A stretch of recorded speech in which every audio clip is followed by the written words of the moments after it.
Hi and a very warm welcome to the Grassroots Weekender Show. I'm Mal Lee, your host for this evening. I'm not going to say it, you know where I am every other evening. Anyway, welcome to the show from our podcast and also from DXTL TV from the touchlines. 6th of March, 23 days to go, and I bet you're all counting, aren't you, before Grassroots football is returned. But I think there is another announcement next week. This is coming from the FA and the government, more guidelines. I think that's what it is. What we're doing when we're playing games, where we should be, who's turning up. I should imagine it's all the same before the last lockdown, and I'm not too sure whether it's going to be one parent per child, but that remains to be seen, doesn't it? If COVID cases still go down and everyone's taking the vaccine, well, let's go a little bit back to more normality, please, in grassroots football. The kids are screaming to play football, and I know there was a bit of a raid in one of our local parks the week regarding grassroots football by the police. Too many were playing football apparently, this is what I'm hearing, and I had a bit of an irate parent who got in contact with me saying he was chased off and all he was doing was with the granddad and a child having a little kick around, and that's all it was, just the three of them, trying to keep the child who suffers with anxiety a little bit more stable when it comes to football. So your thoughts on that, please, mal@don'ttexttheline.com. Where do we draw the line? What are we doing? This is a game of football, this is a kick around. I know the comments were that people are being murdered, there's murder, break-ins all over the place, cars being stolen, and yet kids playing football. I don't know, it's down to yourselves with your opinion. Again, mal@don'ttexttheline.com, add me as a friend on Facebook, Twitter, LinkedIn, all the social network sites. Let's hear your thoughts on this one, because we still have 23 days to go. We're counting before grassroots football kicks off. So if that's the sign of the times, what are we going to be looking at when it returns? We're doing a tournament, as you all know, Whitby, Ellesmere Port. Under 10s boys on the Friday, Good Friday, and under 10s girls on Easter Monday, which is the 5th and the 2nd respectively. So we're just awaiting, the teams are all joining up, and maybe we don't know what's going to happen with tournaments and travel as well. So we're all awaiting what is happening. Fingers crossed we can get it all on. Got to be confident, haven't we? Let's not knock it. And I put in for permission to be sanctioned to the Cheshire FA, and obviously it'll all be done by government guidelines anyway, and FA guidelines regarding COVID when we run the tournament as well. So it should be a good one if it's allowed to go ahead. We're looking forward to it, and many of the teams are looking forward to it as well. You can tell by the messages, they can't wait to get out. A little bit of travelling over the Easter period, it's something different, and the kids will look forward to it in a different place to travel to, and we'll let the hair down, as they say, because I'm sure it'd be pretty long if they haven't been the barbers now anyway. So it should be good to see some of the haircuts when we meet up in April, because I don't think the barbers are allowed back till around about May, if I'm right. So it should look rather good, unless mum's cutting them all, or dad, all having a go. Should be nice to see, can't wait to see all that. Anyway, keep us informed, loving the messages off you all regarding the tournament, and loving the messages as well from our young commentators last night. Unbelievable, honestly. The youth project that we put on, obviously we closed it now, it's full, and we'll be doing one again as soon as this course finishes, so you can get yourselves on the waiting list, and there'll be probably kids from 12 to 16 we'll do next time, because we want to upgrade the course a little bit, if you see what I mean. But yeah, it's going to be good. All the kids are going to enjoy it. They did last night, and what we did was a little bit of internet safety, social media safety, positive, negatives, all about the what it's like on social media, what the kids enjoy most, what platform they all like going on. And the feedback was absolutely tremendous, as always, and even off the parents as well.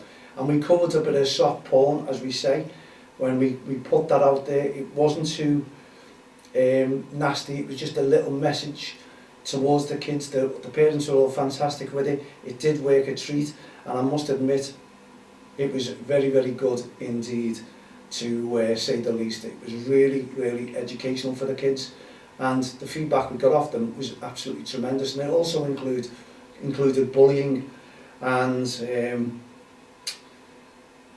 when we're saying about the soft porn, I don't mean we were showing anything. It was the video that we were talking about it, and it was only light-hearted. It was just a little formal introduction about what can happen, how the kids can be misled into things like this. And it was great, as I say. The feedback was fantastic. It was really, really positive, and the kids were giving us the negativity of what you can post on social media, what isn't good to post on social media, what is positive to post on social media, and things like that. And it really worked a treat, and it was really, really good, I must admit. And as I say, the parents were over the moon with it, and the feedback was tremendous, as it normally is, because the course is building up to give the kids the confidence to come into the podcast studio, to go into KCC 99.8 FM live radio station, and maybe see how things work there with a bit of music, and, you know, Ofsted, what they have to face when it comes to being monitored, basically, in radio stations, and the negativity and the positivity that they can put down when it comes to interviewing our celebrities. So we're looking forward to it, the kids are looking forward to it, and the confidence is building and oozing out of them, I must admit. So well done to Wayne Parkland off Pinnacle, or from Pinnacle, who's doing the course with us, and Dan should be on next week, so all you kids can meet Dan and have your little say, and we're building up to the podcast station, as we say, and the training as well, and the editing. So it should be good, and hopefully we get hold of Shannon and see what Shannon can do as well. But brilliant. It was one of those nights, and it was a very enjoyable night. It was a busy day for me, and obviously in planning, I keep saying obviously, where do we keep getting this obviously from? I'll have to keep that out, eh?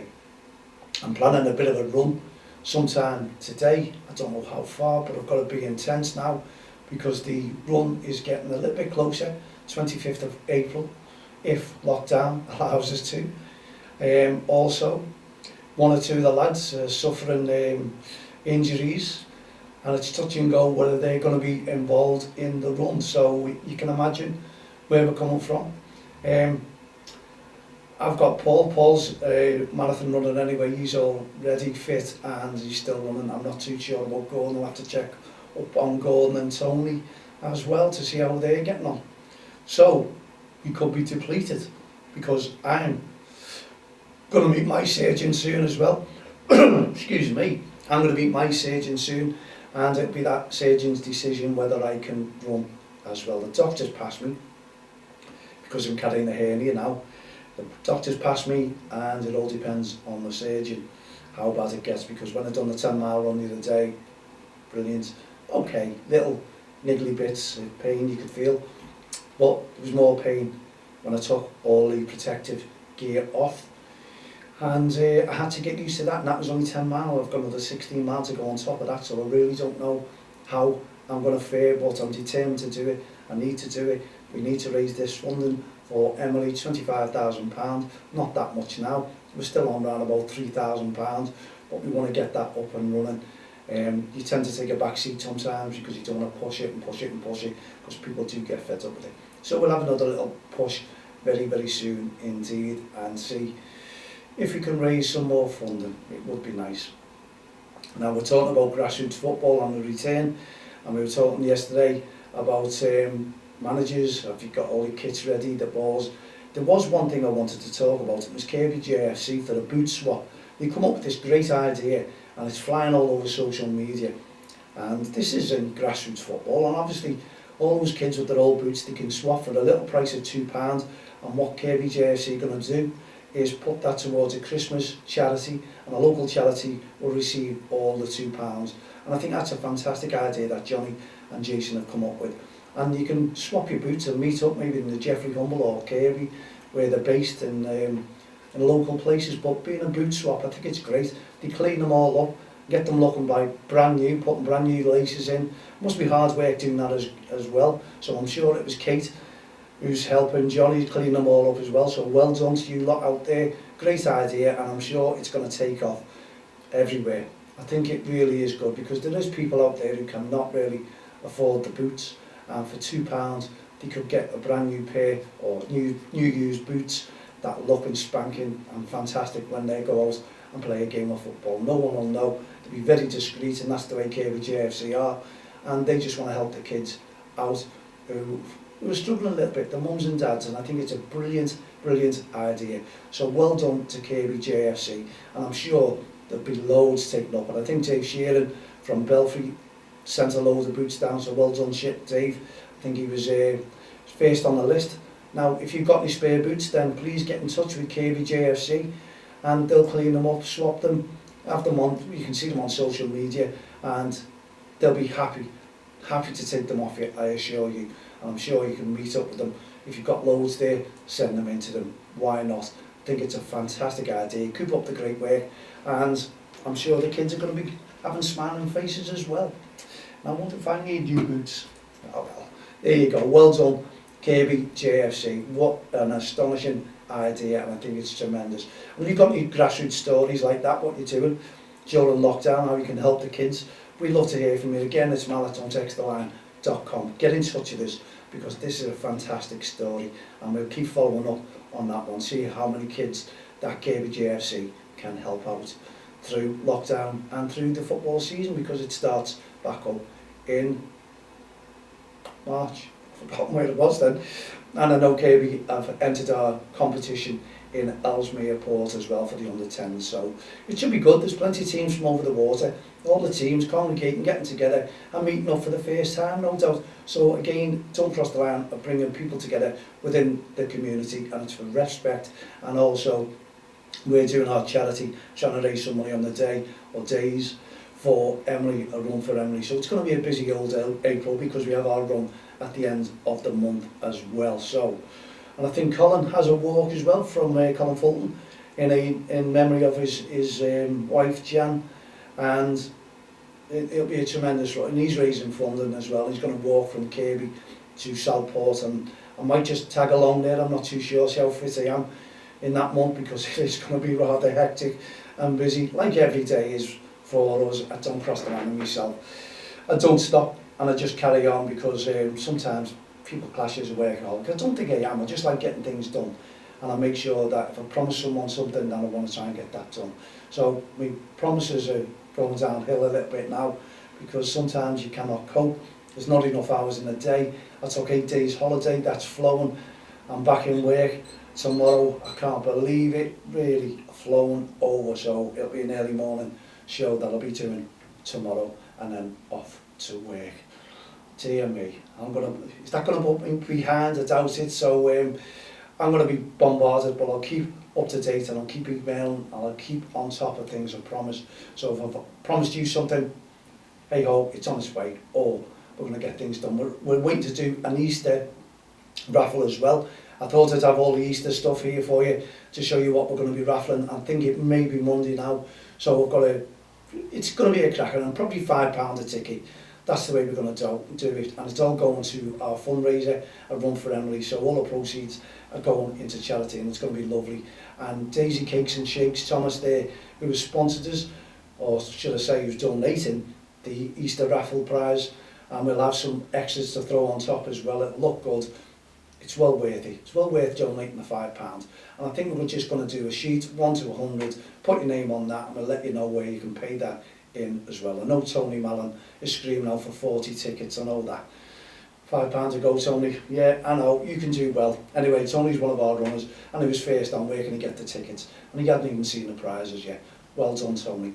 Yes, we'll also have a free raffle on the day, or the days in the tournament as well, for you managers out there, for you teams. Why not? That's the way we are with Respect and Don't Cross the Line.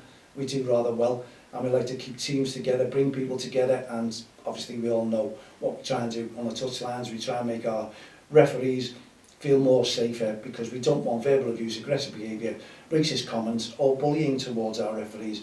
And when you're bullying these young kids, always remember That's what it is, bullying. They're still at school, they may wear the yellow armbands. So take that into account. That means that they're under 18, so please, please, always remember, it's like shouting and screaming at the kids, but you're not at the referee. And we all make mistakes. You can't hold your head up and say, no I don't, I never make a mistake. We all do. So you've got to take that into account as well. Okay, we've got 5 minutes of the show left, so I'm going to have a little drop of water. I'm on plenty of water today because I want to try and run and want to see what it's like, because I've been drinking too much tea, I suppose. Too much tea. Well, I don't have the milk in the tea. I have porridge first thing in the morning, and I'm looking or feeling a little bit healthier. I've lost over 2 stone, and I want to just try and keep it like that. I don't want to lose any more, do you, mate? Because I will be falling down the grids or in these cracks when I'm running as well. So, what are you doing to try and keep fit? Are you all out and about, especially with grassroots football coming back? Have you got to shed a few pounds because of lockdown? You've been snacking and watching Netflix right the way through the lockdown. You're still doing it. Well, I'm hoping to give you a little bit of an incentive. I want you to go out there and just try and walk around the block. You don't have to run and then turn it into a trot. It's easy, because I go back not so long ago when I was just running around the block from my house, which was not far at all, and I was stopping at the top of the road out of breath. I couldn't breathe, couldn't control my breath, and I was wondering, can I do that? That was when I started training, started feeling into the idea that I've got to raise money for someone's charity or for Emily, and it was a push. And I just kept thinking to myself, what have I put myself in for? What have I done? And now I'm running up to 10 mile. I've already done a half marathon for myself, just for training. And I've done the 26-mile walk from Warrington to Liverpool with my friend Paul. We did it, and just to see what that was like. And I think that's where I got my hernia, actually, because that's where I noticed it. And I said to Paul, this didn't feel right. And I was just walking. Now I'm running with it, but it's protected. Fingers crossed I can complete it. But just the incentive to keep out and keep yourselves fit. I know you all watch Joe Wicks, or people say they do, and it's an excuse to do a little bit of exercising in-house, but walking is brilliant, and do a little bit of a fast walk. And you might feel tired, your legs might feel drawn a little bit and heavy, but that is because you haven't used your muscles for quite some time. You just carry on, do it again the next day, and you'll find you're going further, and you'll find your legs, the pains in your legs are easing, your body, my back. When I was doing it, I was in agony with my back, and I got a physio in. It was absolutely unbelievable. He's cured me back, absolutely superb. Told me it was 100% muscle problem. I wasn't too sure whether it was, because I was saying it's not lower back, it's upper back. Fantastic. He was totally right, and he's cured me. So it tells you that things can happen, and why not get your physio in? I can put you in contact with our physio. Absolutely brilliant. I must admit it's worth every penny, because you're paying free. That is what I'm happy with. I'm not paying free when I do a long run, because my legs, they still ache, and obviously my hernia, that aches, but you just got to get on with it. You just got to, no pain, no gain, that's what they say, and that's, I've had pain right the way through my 6-7 months of training, and I just had to put up with it. I could have easily stopped and said to myself, no, that's it, what am I doing? I'm absolutely stupid, but I don't want to. Determination. And when I'm doing this run, the body is telling me to stop, and for some reason my head is telling me to carry on. Don't stop, don't give up, because once you give up, you may as well finish it, because that's what your body will tell you all the time. It'll work, it'll win you over, and that'll be it. You've got your excuse then. My body couldn't take it. Your body can take it, just needs that little bit more of a push. I'm not saying going for miles and miles and miles, but just go further each day. Run and walk and run. That's the way to do it, until you start getting yourself fitter, and you'll feel better, and you'll want to cut down yourself, because you won't want to eat. You'll feel good in yourself. When you get up in the morning, when you're going to bed at night, you'll sleep better. Honestly, the feeling is unbelievable. It really does work, and I'm just trying to give you an incentive. I'm just trying to tell you to get out there and do a little bit, and keep, it's your health, it's your body, keep a little bit of fitness going, and maybe we'll all live a little bit longer. But all your family will be made up. You did that, you're out there, and you're trying to do something to lose that little bit of extra weight that you put on, as I say, through lockdown. And they'll feel better, because you are getting fit and healthier, and your health comes before anything. I keep getting told that, and people saying to me, but you don't listen. Well, you don't listen. You just carry on doing what you're doing. Yes, I do, but I'm enjoying it. So a little bit of incentive there to get up and have a go. Don't put it off. Just say to yourself, do you know what?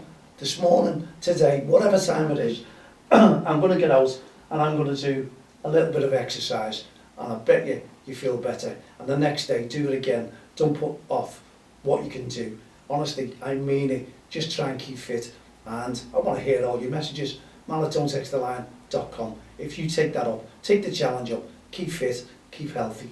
That's all it's about. We'll be back again tomorrow evening at 7 p.m. So for myself, Mal Lee and all the team here at the Grassroots Show, Don't Cross the Line and Respect programme, have a great evening. Put your feet up, relax and stay safe. Good night, God bless.